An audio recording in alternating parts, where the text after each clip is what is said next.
नमस्कार दोस्तों। आज की कहानी है भगवान विष्णु और देवर्षि नारद। एक बार नारद जी मृत्यु लोक का भ्रमण कर रहे थे। मृत्यु लोक में दुख, शोक और संताप से पीड़ित मानवता को देखकर नारद जी बड़े दुखी हुए।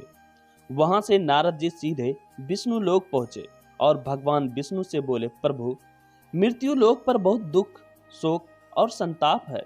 आप उनके कल्याण के लिए कुछ करते क्यों नहीं? भगवान विष्णु बोले, नारद, जो मनुष्य योग का अनुसरण करेगा उस पर मेरी माया का असर नहीं होगा। वह हमेशा आनंदित रहेगा। लेकिन जो केवल भोगों में लगा रहेगा उसे मेरी माया दुख, शोक और संताप दे ही देगी। नारद जी बोले, प्रभु, आपकी माया के बारे में मैंने बहुत सुना है लेकिन कभी देखा नहीं।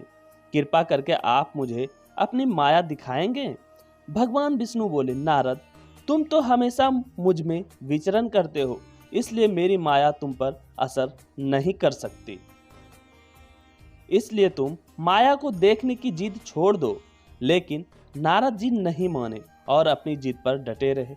आखिर भगवान विष्णु को नारद जी की बात माननी ही पड़ी और भगवान विष्णु बोले, नारद, चलो चलते हैं मृत्यु लोक, वहीं पर तुम्हें अपनी माया दिखाऊंगा। इतना कहते ही भगवान विष्णु और नारद जी दोनों मृत्यु लोक पर एक रेगिस्तान में उतरे, जहां दूर दूर तक पानी का कोई अता पता नहीं था। यह देखकर नारद जी बोले, प्रभु, हम ये कहां आ गए? कहां है आपकी माया? भगवान विष्णु बोले, अरे नारद, माया से भी मिल लेंगे।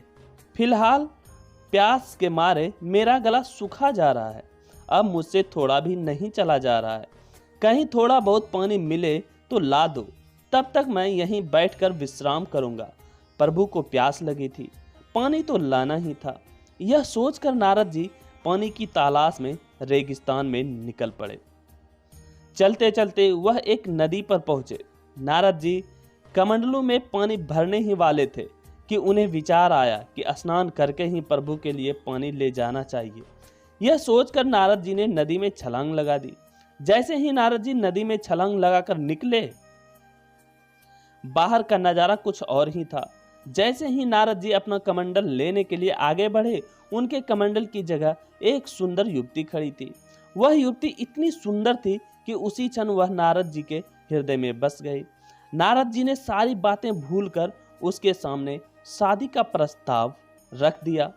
सुंदरी तो आई ही इसी मनसा से थी, इसलिए वह झट से मान गई और नारद जी को अपने घर ले गई। वहां जाकर पता चला कि वह एक राजकुमारी थी। वह अपने पिता की इकलौती बेटी और उस राज्य की इकलौती राजकुमारी थी।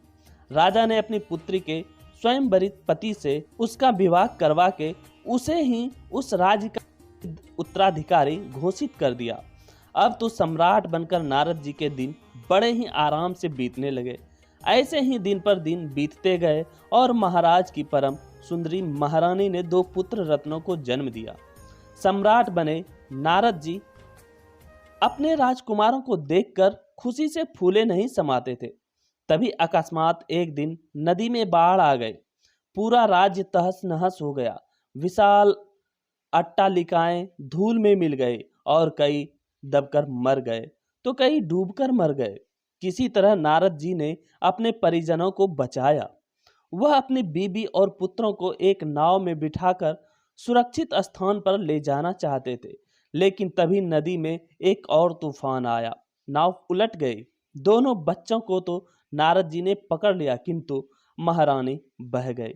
नारद जी बड़े दुखी हुए, लेकिन मजबूरी में सिवाय देखने के कुछ कर न सके। किसी तरह बच्चों को सुरक्षित लेकर वह किनारे पर पहुंचे, लेकिन अब उनके पास खाने खिलाने के लिए कुछ नहीं था। बच्चों को बड़ी जोर से भूख लगी तो वह जोर जोर से रोने लगे और देखते ही देखते बच्चों ने भूख से प्राण त्याग दिए। यह देखकर सम्राट नारद घोर विषाद में डूब गए।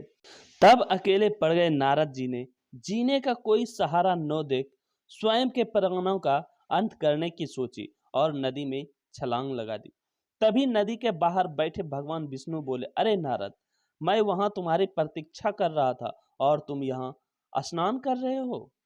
मैंने तुम्हें पानी लाने के लिए भेजा था, इस मायावी नदी की दुनिया में खोने के लिए नहीं। तब नारद जी बोले, तो क्या प्रभु, जो मैंने देखा वह सब मिथ्या है? भगवान विष्णु बोले, हाँ नारद, यही तो मेरी माया है। तुम्हारी बहुत इच्छा थी माया देखने की, देख ली, अब या और देखना है। नारद जी बोले, नहीं नहीं प्रभु, अब मुझे कोई माया नहीं देखनी, आपके दर्शन ही पर्याप्त हैं। जब तक हम ईश्वर को अपने हृदय में धारण किए रहेंगे, तब तक सांसारिक मोह माया हमें प्रभावित नहीं कर सकेगी। किंतु जैसे ही हमारा ध्यान ईश्वर से हटा, हम सांसारिक के दलदल में फंसते चले जाते हैं। अतः बुद्धिमान मनुष्य को चाहिए कि हमेशा यथा योग्य प्रभु का स्मरण बनाए रखें।